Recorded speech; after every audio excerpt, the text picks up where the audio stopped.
Pour l'Happy Hour sur 1FM, Julie Conti a bien réfléchi. Vous la retrouverez sur la scène du Moulin Rouge avec tous les petits camarades du 1FM Comedy Club après-demain. Ouais, jeudi. Voici Julie Conti.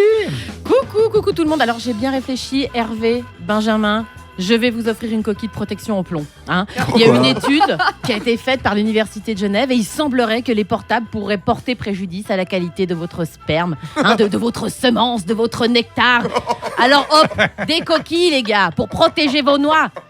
Benny, ne t'inquiète pas, ta copine m'a prévenu qu'il fallait te prendre une taille enfant. T'es bien informé. Pas de problème, je te prendrai le modèle pas de patrouille.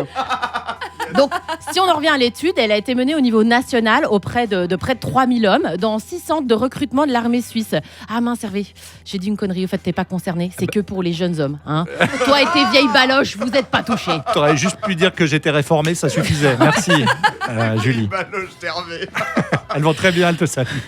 Publiée en octobre 2023 par l'UNIG, cette étude a été menée sur des hommes entre 18 et 22 ans et établit un lien entre la fréquence d'utilisation du portable et les spermatozoïdes.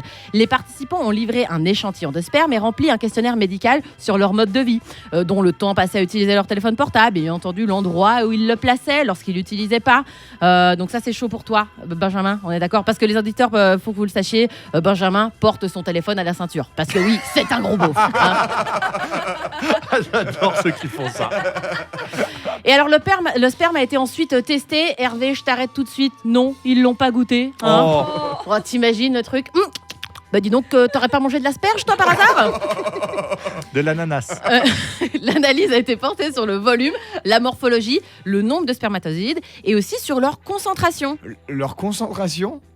Benny, la concentration, la quantité de spermatozoïdes par millilitre de sperme, pas leur concentration, genre leur capacité à se focaliser ou à réfléchir. Cela dit, ça me ferait bien marrer de penser à la concentration d'un spermatozoïde. Je l'imagine avec des petites lunettes comme ça, de vue en train de réfléchir. Mais réfléchir à quoi? T'as qu'une seule chose à faire, foncer dans l'ovule pour le féconder.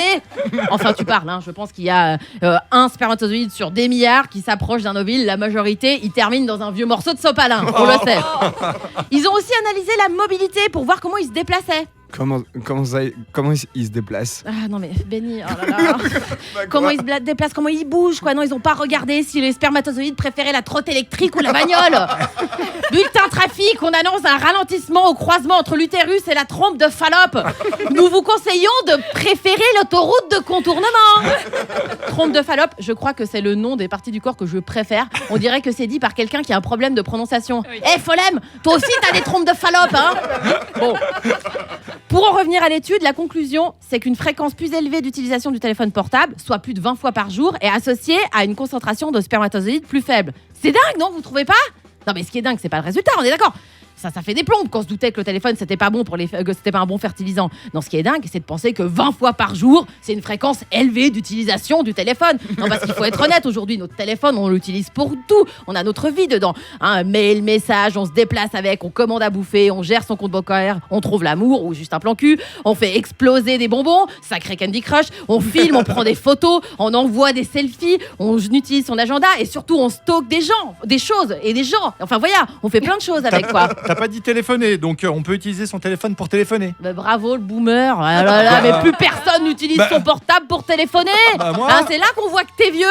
Pourquoi on n'irait pas aussi chasser le mammouth tant que t'y es, Ou alors pire, regarder la télévision. Oh là là, quel ringard. Non, bon, bref. Je crois que même si l'étude avait montré que le portable était bon pour votre nectar, messieurs, je crois qu'on devrait quand même l'utiliser moins souvent parce que ça a tendance à nous éloigner. Et quoi qu'il en soit, ça c'est jamais bon pour la fertilité. Merci Julie Conti, c'est très vrai.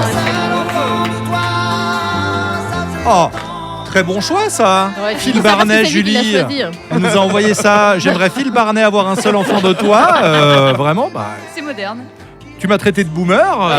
Il se venge. Tu en es une autre. Merci beaucoup. Fais attention parce que jeudi tu vas ramasser. Allez, jeudi soir sur la scène du Moulin Rouge pour le 1FM Comedy Club en live. Merci Julie Conti, à la semaine prochaine. À la semaine prochaine. Ciao. Ciao.